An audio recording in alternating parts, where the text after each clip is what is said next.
السلام علیکم ورحمۃ اللہ وبرکاتہ۔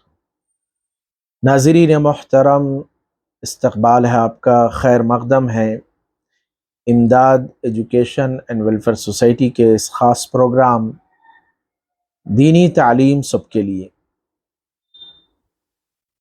آج کا خصوصی عنوان ہے خلیفہ دوم امیر المومنین حضرت عمر بن خطاب رضی اللہ عنہ کے حالات، واقعات، خدمات اور آپ کی شہادت سے متعلق۔ ناظرین محترم، خلیفہ دوم حضرت عمر بن خطاب رضی اللہ عنہ کے بڑے فضائل ہیں، آپ کے بڑے مناقب ہیں۔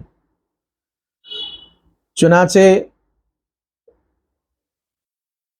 آپ کا مرتبہ و مقام پہلے اسلام لانے والوں میں ہے۔ آپ کا ترتیب وار نمبر 40واں نمبر ہے کہ آپ نے جب مسلمانوں کی تعداد 39 تھی تو 40ویں نمبر پر آپ نے اسلام قبول کیا۔ اسلام قبول کرنے سے پہلے یقیناً آپ بڑے سخت تھے، اور جو لوگ اسلام قبول کرتے آپ کے خاندان قبیلے کے لوگ، آپ ان کو مارتے تھے، ان سے نفرت کرتے تھے۔ لیکن اللہ رب العزت کو آپ سے دین اسلام کی بہت ساری بڑی بڑی خدمات لینی تھی، اور آپ کے حق میں اللہ رب العزت نے دین اسلام رکھا تھا، اور اپنے نبی حضرت محمد صلی اللہ علیہ وسلم کے با اثر اور مقبول ترین صحابہ میں، گویا کہ امت محمدیہ میں حضرت ابو بکر رضی اللہ عنہ کے بعد دوسرے نمبر پر آپ کو اللہ تعالیٰ نے پوری امت محمدیہ میں فضیلت عطا فرمائی۔ ناظرین محترم، حضرت عمر بن خطاب واقعہ فیل کے 13 سال بعد پیدا ہوئے۔ آپ بڑے عقل مند، ہوشیار اور جرأت اور شجاعت آپ کے اندر اتم درجے کی تھی۔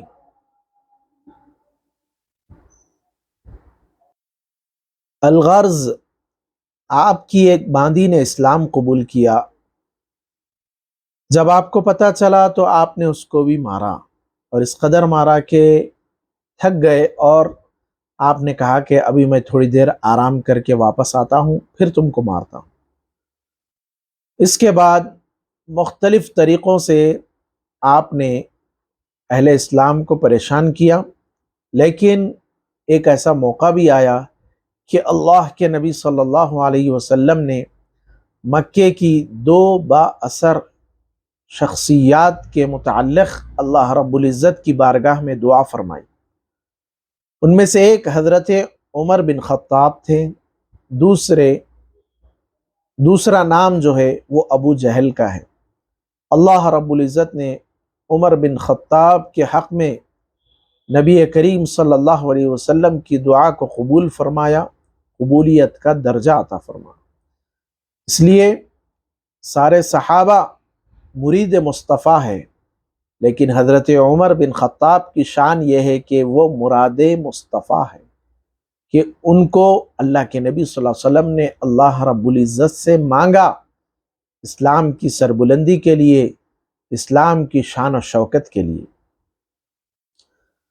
الغرض، حضرت عمر بن خطاب نے یہ سوچا اور یہ تہیہ کیا کہ میں آج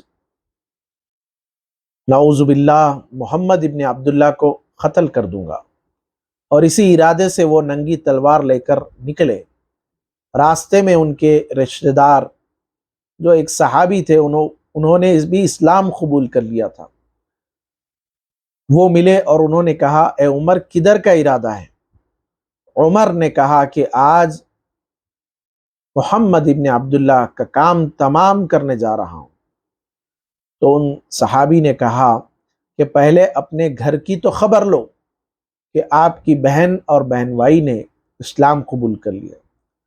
تو حضرت عمر نے راستہ تبدیل کیا، اپنی بہن کے گھر پہنچے اور وہاں قرآن کریم کی تلاوت کی آواز آ رہی تھی، اور جیسے ہی حضرت عمر نے دستک دی، بہن نے سمجھ لیا کہ یہ عمر ہی ہے، تو حضرت عمر اندر آئے اور بہن کو مارنے لگے، بہن بھائی کو مارنے لگے، یہاں تک کہ بہن کے چہرے وغیرہ سے خون نکلنے لگا۔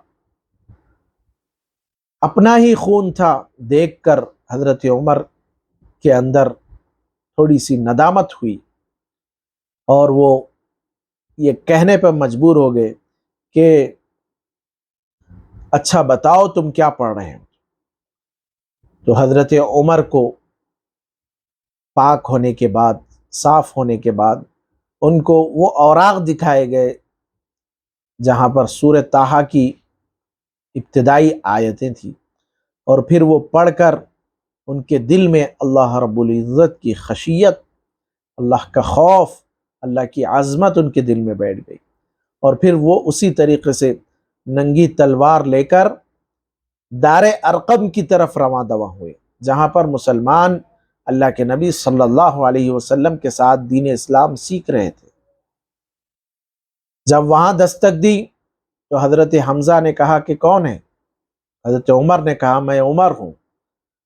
تو اللہ کے نبی صلی اللہ علیہ وسلم نے فرمایا ٹھیک ہے اندر آنے دو۔ حضرت عمر اندر آئے تو اللہ کے نبی صلی اللہ علیہ وسلم نے فرمایا اے عمر کیا ارادہ ہے؟ تو حضرت عمر رضی اللہ عنہ نے کہا کہ اے اللہ کے نبی صلی اللہ علیہ وسلم میں اسلام کے دامن میں آنا چاہتا ہوں، اور کلمہ شہادت پڑھ کر اسلام کے دامن میں ہمیشہ ہمیشہ کے لیے آ گئے۔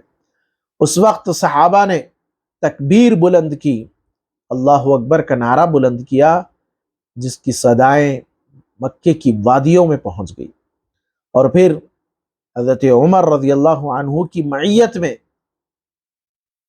سب سے پہلے مکہ مکرمہ میں نماز با جماعت ادا کی گئی۔ اس سے پہلے کبھی اتنی آزادی سے نماز اور دیگر عبادات اور اسلام کی تبلیغ نہیں ہوا کرتی تھی۔ اللہ رب العزت نے حضرت عمر رضی اللہ عنہ کی وجہ سے اسلام کو شان و شوکت عطا فرمائی، اسلام کو عظمت عطا فرمائی۔ یقیناً حضرت عمر بن خطاب رضی اللہ عنہ کے بڑے فضائل ہیں، کمالات ہیں۔ اسی طریقے سے جب حضرت عمر رضی اللہ عنہ نے ہجرت کا اعلان کیا تو اس وقت بھی حضرت عمر نے مکے کے بڑے بڑے سرداروں کو یہ کہا کہ میں ہجرت کر رہا ہوں، میں مکہ چھوڑ کر مدینہ منورہ جا رہا ہوں، اگر کسی کو روکنا ہے تو وہ میرا راستہ روکے، اس پہاڑی کے پیچھے آئے، میں اس کا انتظار کر رہا ہوں۔ حضرت عمر رضی اللہ عنہ کے اسلام لانے سے پہلے جو شدت تھی، آپ کی طبیعت میں جو سختی تھی، اللہ رب العزت نے اس طبیعت کی سختی کو شریعت کے مطابق فرما دیا، شریعت کے تقاضوں کے مطابق فرما دیا، اور وہی تقاضے اسلام لانے کے بعد آپ کے شریعت پر عمل آوری کے اندر نظر آ رہی تھی۔ الغرض آپ سے کوئی مقابلہ نہیں کر سکا، آپ ہجرت فرما گئے۔ اور پھر حضرت عمر رضی اللہ عنہ کی یہ شان ہے، آپ کی یہ شوکت ہے کہ آپ کے رائے اور آپ کی خواہش کے مطابق اللہ رب العزت نے قرآن پاک کی متعدد آیتوں کو نازل فرمایا، جن میں مقام ابراہیم پر جو 2 رکعت نماز پڑھی جاتی ہے، یہ بھی حضرت عمر رضی اللہ عنہ کی خواہش اور آپ کا اظہار تھا، آپ کی رائے تھی۔ یہ اللہ رب العزت نے مقام ابراہیم کو نماز کی جگہ بنایا۔ اسی طریقے سے پردے کا حکم سے متعلق جو آیتیں نازل ہوئی، اور شراب اور جوئے کی حرمت کی جو آیتیں نازل ہوئی، یہ ساری کی ساری حضرت عمر رضی اللہ عنہ کی رائے کے مطابق اللہ رب العزت نے نازل فرمائی، اور پھر اللہ رب العزت نے وہ مقام و مرتبہ و شجاعت عطا فرمائی کہ سارے غزوات کے اندر حضرت عمر رضی اللہ عنہ نے اپنی شجاعت و بہادری کے جوہر دکھائے۔ اللہ رب العزت نے آپ کو وہ مقام و مرتبہ عطا فرمایا تھا کہ دربار رسالت سے، زبان رسالت سے آپ کو یہ لقب ملا کہ اگر میرے بعد کوئی نبی ہوتا تو وہ عمر ہوتے، لیکن اللہ کے نبی صلی اللہ علیہ وسلم نے ساتھ ہی یہ فرمایا کہ لا نبی بعدی، کہ میرے بعد کوئی نبی نہیں ہے۔ میرے دوستوں اور بزرگوں، اللہ رب العزت نے ان عظیم شخصیات کی زندگیوں کے اندر دین اسلام کو کس طریقے سے پیوست فرما دیا تھا کہ ان کے روئے روئے سے اسلام کی محبت، شریعت پر عمل آوری کے جذبے، حضور اکرم صلی اللہ علیہ وسلم کی محبت میں اپنی جان مال قربان کرنے کے جذبے کو دیکھنا چاہیے، تاکہ ہماری زندگیوں کے اندر ایک روحانی تبدیلی آئے، ایک روحانی انقلاب آئے۔ ناظرین محترم، آگے حضرت عمر بن خطاب رضی اللہ عنہ کے بہت سارے ایسے کارنامے ہیں کہ ان کو اگر ہم گنائیں اور اگر پڑھیں یا سنیں تو بہت زیادہ وقت اس کے لیے درکار ہے۔ من جملہ ان میں سے ایک یہ ہے کہ آپ جب جوانی کی عمر میں تھے، اسلام لانے سے پہلے آپ اونٹ چرایا کرتے تھے، اور جب اونٹ چرا کر تھک جاتے تو کسی جگہ لیٹ جاتے، نیند لگ جاتی۔ ان کے والد خطاب آ کر ان کو دھکا دیتے اور فرماتے کہ اٹھ اونٹ چرا، یا پھر یہ کہتے کہ تجھے تو اونٹ چرانا بھی نہیں آتا۔ تو جب آپ رضی اللہ عنہ کو کے خلافت کے دن آئے تو آپ کبھی ان وادیوں کی طرف گزرتے تو اپنے آپ سے خطاب فرماتے کہ اے عمر، تو وہ تھا کہ تجھے اونٹ بھی چرانا نہیں آتا تھا، لیکن آج تجھ کو اللہ رب العزت نے وہ مقام و مرتبہ عطا فرمایا ہے کہ آدھی دنیا سے زیادہ کے اوپر تیری خلافت ہے، اسلام کی خلافت ہے۔ اللہ رب العزت کے علاوہ تجھ پر کوئی حاکم نہیں ہے۔ اللہ اکبر، سبحان اللہ۔ اللہ رب العزت نے کیا مقام و مرتبہ حضرت عمر بن خطاب رضی اللہ عنہ کو عطا فرمایا۔ آپ کی خشیت، آپ کا عدل و انصاف اس قدر مشہور ہے کہ آپ اپنے خلافت کے دنوں کے اندر، خلافت کے ایام کے اندر آپ راتوں میں گشت کرتے، لوگوں کی داد رسی فرماتے، یتیموں، بیواؤں، سہاراؤں کو تلاش کر کر کے ان کو ان کے وظیفے مقرر فرماتے۔ بہت سارے تفصیلی واقعات ہیں۔ آپ نے اپنی خلافت کے دور کے اندر وہ کارنامے انجام دیے کہ جس کی مثال اس سے پہلے نہیں ملتی، اور اس کے بعد لوگ حضرت عمر بن خطاب رضی اللہ عنہ کے جاری کردہ ملکی قوانین، فوجی قوانین، عدل و انصاف، ڈاک خانے جو ہم خط و خطوط لکھتے ہیں بھیجتے ہیں، اس کے جو ساری چیزوں کا انتظام فرمایا حضرت عمر بن خطاب رضی اللہ عنہ نے۔ حضرت عمر بن خطاب رضی اللہ عنہ کی ذات گرامی وہ ہے کہ آپ نے ہجری سال کا آغاز فرمایا صحابہ کے مشورے سے۔ اسلامی نئے سال کا آغاز محرم الحرام سے ہوتا ہے۔ کتنی سہولتیں دین اسلام کے اندر ان خلفائے راشدین کے ذریعے اور خاص طور پر حضرت عمر بن خطاب رضی اللہ عنہ کے دور خلافت کے اندر انجام دی گئی۔ میرے دوستوں اور بزرگوں، بہت سارے ایسے واقعات ہیں جن کو اگر یہاں پر سنایا گیا تو بہت تفصیلی اور لمبی ویڈیو بن جائے گی، جو مشقت کی اور ہمارے دیکھنے اور سننے کے لیے اس کے لیے بڑا وقت درکار ہے۔ الغرض حضرت عمر رضی اللہ عنہ کے 10 سالہ یا 10.5 سالہ جو دور خلافت ہے، اس کے اندر بہت ساری ایسی باتیں ہیں جو ہمارے لیے سبق کی ہیں، جو ہمارے ایمان کو تازہ کرنے کے لیے ہے، جو ہمارے زندگیوں کے اندر روحانی انقلاب پیدا کرنے والی ہے۔ انہی میں سے ایک واقعہ بطور مثال کے میں نقل کرنا چاہتا ہوں کہ رات کی گشت کے اندر آپ ایک ایسے گھر کے پاس پہنچے جہاں سے بچے کے رونے کی آواز آئی، تو آپ نے دستک دی، اندر سے بچے کی دادی نے آواز دی کہ کون ہے؟ تو حضرت عمر نے کہا کہ بچہ کیوں رو رہا ہے؟ تو اندر سے آواز آئی کہ بچے کی والدہ اس کو دودھ نہیں پلا رہی۔ تو حضرت عمر نے کہا کہ کیوں دودھ نہیں پلا رہی؟ تو اس خاتون نے کہا کہ بچہ کچھ اور چیز کھانے لگے گا، جب دودھ چھوڑ دے گا تو امیر المومنین اس کا وظیفہ مقرر کریں گے۔ حضرت عمر رضی اللہ عنہ کو یہ بات بڑی شاق گزری، اور آپ فوراً دوسرے ہی دن صبح صحابہ کے سامنے مشورہ کر کے آپ نے یہ قانون جاری فرمایا کہ جو بچہ بھی پیدا ہوگا اس کا وظیفہ مقرر کر دیا جائے۔ میرے دوستوں اور بزرگوں، ایسے بے شمار واقعات اور آپ کی بے شمار فضائل ہے کہ آپ رضی اللہ عنہ نے جو امت مسلمہ کے لیے خصوصاً اور ساری انسانیت کے لیے عموماً آپ نے وہ انمٹ نقوش چھوڑے ہیں جس پر عمل کر کے ہم دنیا اور آخرت کی کامیابیاں حاصل کر سکتے ہیں۔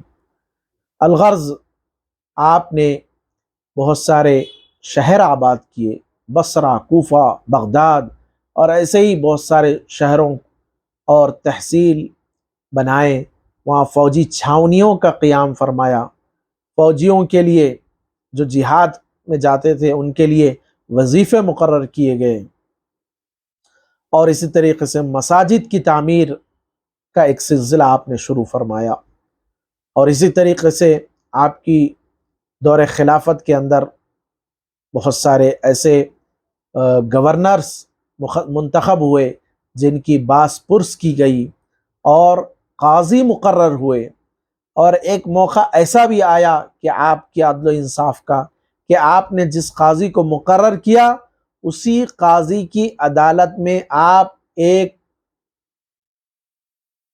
ایک معاملے کے اندر اس قاضی کے سامنے پیش ہوئے، باوجود یہ کہ آپ امیر المومنین ہیں۔ آج ہر بڑے کو، ہر حکمران کو اپنے ماتحت کے تعلق سے جس کو جو ذمہ داری دی گئی ہے اس کے تعلق سے اس کو سوچنے کی ضرورت ہے کہ اگر بڑا ہے تو اس سے کوئی بھی غلطی ہو جائے تو وہ معافی کے لائق نہیں ہے، بلکہ ان کا بھی مواخذہ ہونا چاہیے۔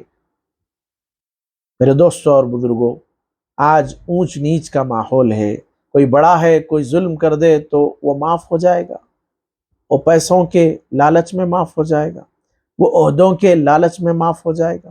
ایسا ہرگز بھی نہیں تھا۔ حضرت عمر بن خطاب رضی اللہ عنہ کے زمانے کے اندر قیصر و کسریٰ حضرت عمر کے زمانے میں ان کے کنگن، ان کے تاج صحابہ کی خدموں میں آئے، اور صحابہ نے اس کو ٹھوکر مارا، بیت المال کے اندر اس کو پھینک دیا۔ تو یہ تھا حضرت عمر بن خطاب رضی اللہ عنہ کی سیرت، آپ کے واقعات، آپ کے خدمات کے مختصر جھلکیاں۔ الغرض حضرت عمر بن خطاب رضی اللہ عنہ کو نماز فجر کے اندر ایک مجوسی غلام نے آپ کو خنجر مارا اور آپ اس سے زخمی ہوئے، اور یکم محرم الحرام آپ کی شہادت کا دن ہے، اور نماز کی حالت میں آپ زخمی ہوئے۔ تو نماز کی حالت میں زخمی ہونے کے باوجود آپ نے نماز کو مکمل فرمایا، نماز کو مکمل کرانے کا حکم دیا صحابہ کو، اور نماز مکمل ہوئی۔ جتنی بھی جو شہادتیں ہیں اور جتنی بھی ہم اسلام کی جو عظیم شہادتیں دیکھتے ہیں، وہ اللہ کی کسی نہ کسی عبادت کے اندر رہتے ہوئے ان عظیم شخصیتوں نے شہادت کا نذرانہ پیش کیا۔ تو کم محرم الحرام جو اسلامی نیا سال کا پہلا دن ہے، اس کے اندر حضرت عمر بن خطاب رضی اللہ عنہ کی شہادت کا واقعہ ہے۔ اللہ تعالی ہم سب کو حضرت عمر بن خطاب رضی اللہ عنہ کی سیرت پڑھنے، سننے، سمجھنے اور اس پر عمل کرنے کی توفیق عطا فرمائے۔ والسلام علیکم ورحمۃ اللہ وبرکاتہ۔ آخر میں چینل کو لائک کریے، سبسکرائب کریے، اپنے احباب تک پہنچائیے۔ السلام علیکم ورحمۃ اللہ وبرکاتہ۔